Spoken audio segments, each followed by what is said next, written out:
Welcome back, folks. So here is the base for the Contemptor. It's glued's all dry and it's ready for painting. So what I've done, in order to give it a bit of height, I used some foam board just to bulk it up a little bit. You could also use some polystyrene foam or things like that. And then I use a little bit of polyfiller. This is the type I use here, just to go over and build up some texture and build up a bit more height and variation to it. And there's some bits of plasticard and stuff I've used on the bottom. It won't quite focus in on the camera, but I've scored lines on there to make them like tiles.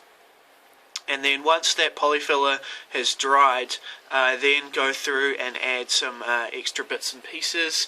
I've got some bits of cabling, some chunks of iron sands, which I got from a beach up north last year, or middle of the year when I was on holiday, which gives a really nice, good sort of a rusty metal texture. That's going to be painted up, but will still look really good afterwards. And yeah, just bits and pieces from my bits box. Just cut up bits of plasticard, a little bit of basing materials from Secret Weapon, and then I've got some sort of iron girders and stuff like that. Now, when I put those on, I just use some PVA glue, a little bit of sand, and mix it all up together, and sprinkle it on. And then I give it a few coats of watered down PVA just to make it sort of really good and rock solid. Give it a nice, good, hard texture, so it's not going to break off while it's being gamed. So from what I do from here on is I'll put a little bit of blue tack over the chunks of iron sand, because I want to keep that natural rusty look. And then I'm going to give the whole thing a spray with Chaos Black, and then I'll just go over it directly vertically with some white, just to give it a little bit of pre-shading before we start to do the dry brushing and stuff like that. So I'll catch you again soon. Alrighty, so the base has now been given its undercoats and has been pre-shaded. So for the pre-shading, what I did is I just sprayed down at about a 60-degree angle or so with a light coat of white, just to highlight the surfaces where the light will hit. So you see on areas like inside of the girder and underneath the girder it's still quite black, so this will just give a little bit of natural shading once we start putting the base coats on. This technique I started using with the Contemptor, and it's something I'm going to play around with, because I'm using colours like white and quite a dark blue.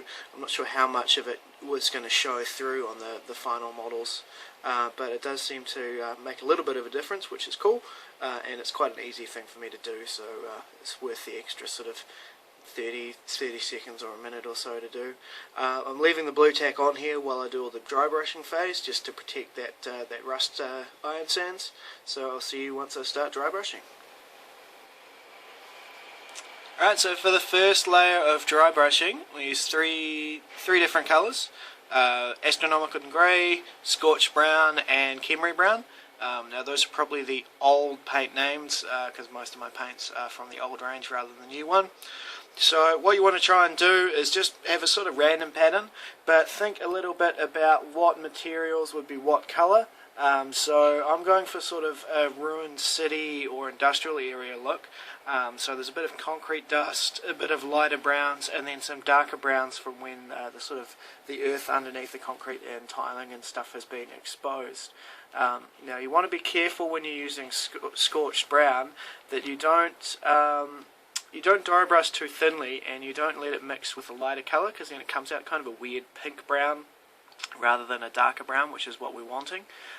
Bestial brown would probably be a better colour, but I don't have any left at the moment.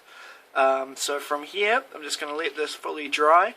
I'm going to go off and do some Christmas shopping, and when I come back, I'll start putting the next layers of dry brushing in over top of these, which will add a bit more depth and texture, and then we can start picking out the individual pieces in underneath. Okay, so the second layer of dry brushing has been put on.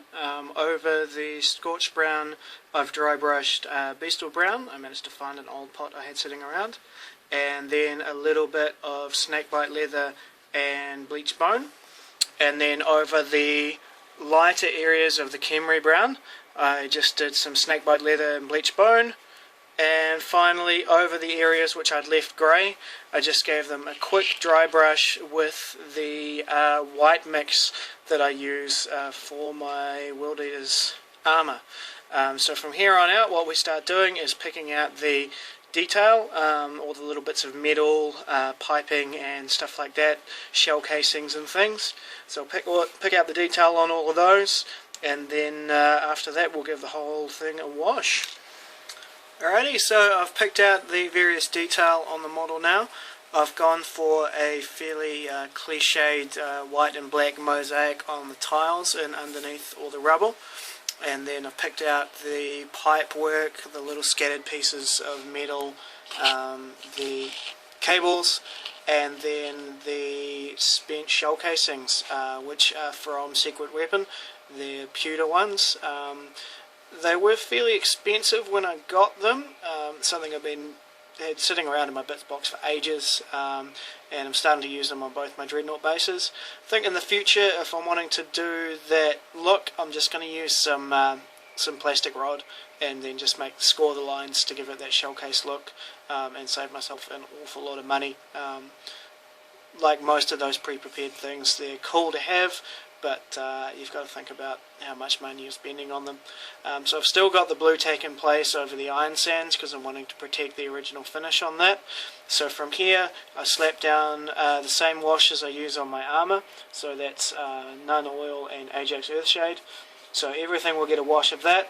I then go over and do a last dry brush over top of the rubble, and then I'll start using the Model Mates weathering liquids to come out, put out some mould and some rust effects, and then we can finish it off with the weathering powders. Alrighty, so it's had a wash now, and from here on I just give it another quick dry brush to bring out the sort of dusty texture, and then we're going to start using the weathering liquids. Okay, so I've applied the Model Mates rust liquid to the metal areas, and I was really happy with how it turned out. But what I did, just to go a little bit over it, was to use a little bit of watered down Forge World orange rust weathering powder, just to bring out the brighter spots of rust on the heavier build-ups, and just to give a bit more change and texture into the rusty metal parts.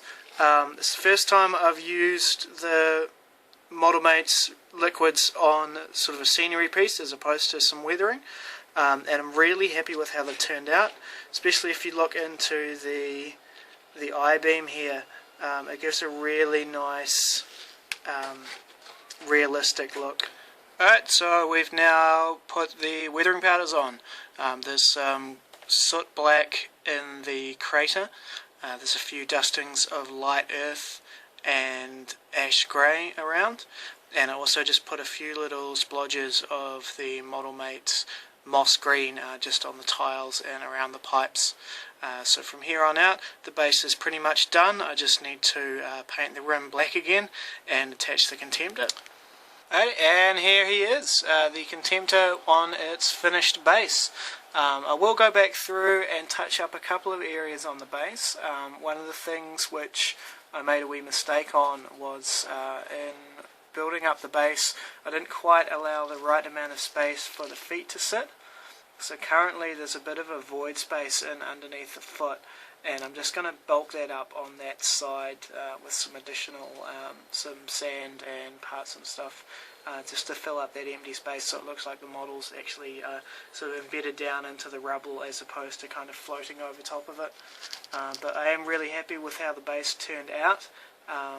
It's the first time doing one this big, and also this is the first time I've tried doing one with this much detail, and not using a custom made resin base which I bought in.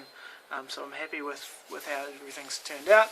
and in the future I think I'll be working on using my own bases as opposed to buying the resin ones, because it will then give me a bit more money to spend on models. So thanks for watching this little wee step-by-step video and the previous one for the Contemptor. I will be working on the weapons over the next week or so if I get time before Christmas. I've got 2 sets of weapons for this guy, the 2 Keras pattern assault cannons, and also some twin auto cannons, which I'll be working on at the same time. The model's already magnetised and good to go. So cheers guys, thanks for watching, and please rate, comment and subscribe.